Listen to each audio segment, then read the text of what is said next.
लकल हम्द या अल्लाह अस्सलातु वस्सलामु अलैका या रसूल अल्लाह अम्मा बाद। सिलसिला है नाजरीन के सवालों के जवाब देने का।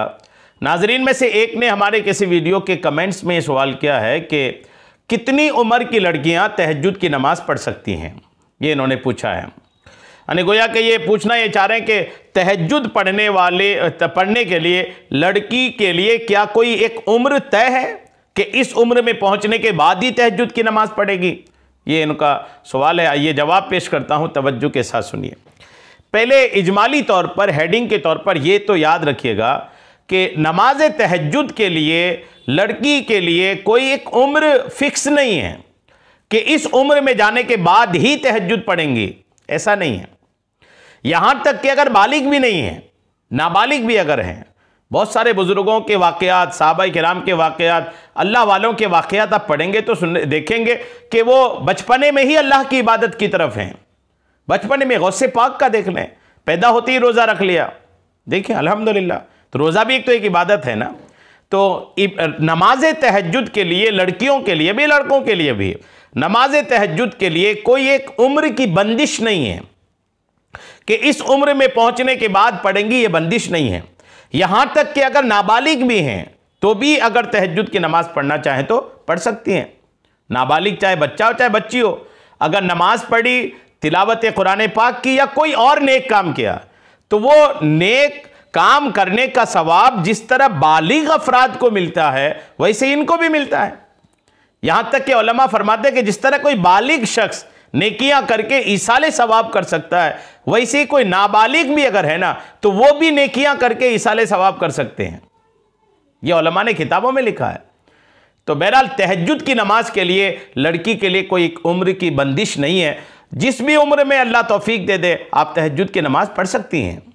लोगों के बहकावे में ना आए कि अभी आपकी शादी नहीं हुई तो तहज्जुद ना पढ़ें, अभी आप बालिग नहीं हुई तो तहज्जुद की नमाज नहीं पढ़ें, अभी आपकी उम्र ही क्या है कि आप तहज्जुद की नमाज पढ़ नहीं। ये लोग तहज्जुद के ताल्लुक से ऐसी बातें बहकी बहकी करते हैं।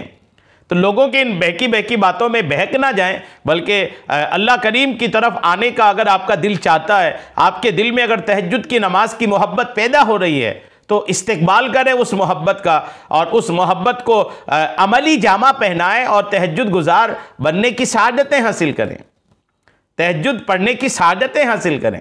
जिस भी उम्र में हैं आप, कोई उम्र का मामला नहीं, एज का कोई फैक्ट नहीं है, बल्कि आप जिस भी उम्र में हैं रब तौफीक दे रहा है, तहज्जुद की मोहब्बत दिल में आ रही है, आप उस मोहब्बत को अमली जामा पहनाएं, प्रैक्टिकल में लाएं और नमाज तहज्जुद अदा करने की सआदतें हासिल करें।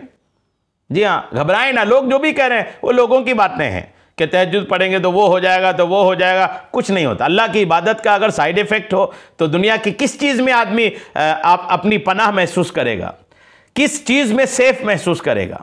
अगर अल्लाह की इबादत में ही साइड इफेक्ट हो। लोग उमूमन बोलते हैं ना कि आप लड़की अगर तहज्जुद पढ़ेगी तो कोई बला सवार हो जाएगा, कोई जिन्नात सवार हो जाएगा, कोई भूत प्रेत, कोई आसिबी मामलात इसके साथ हो जाएंगे। ये लोग बातें करते हैं। तब गौर कीजिए कि अगर अल्लाह की इबादत में नुकसान हो जाए तो आदमी कहां जाएगा? अल्लाह की इबादत दुनिया की सबसे सेफ जोन है। जी हां, रब की इबादत से ज्यादा सेफ चीज कुछ नहीं है। आदमी जितना रब की इबादत में महफूज है उतना कहीं महफूज नहीं है। दुनिया की सबसे महफूज जगह मस्जिद क्यों कही जाती है? मस्जिद इसलिए कही जाती है महफूज कि उसमें अल्लाह की इबादत होती है। हरम शरीफ, अल्लाह का हरम इतना महफूज है, कहा जाता है अगर कोई शेर भी किसी को हमला करने के लिए दौड़ाए ना, और वो बंदा जिसको दौड़ा रहा है वो बंदा अगर हरम के कैंपस में दाखिल हो जाए तो शेर भी उस पर हमला ना करे। हरम की अजमत क्यों है? वहां इबादत होती है, हज होता है, उम्रे होते हैं। तो बहरहाल अल्लाह की इबादत जो है ना ये सबसे सेफ चीज़ है।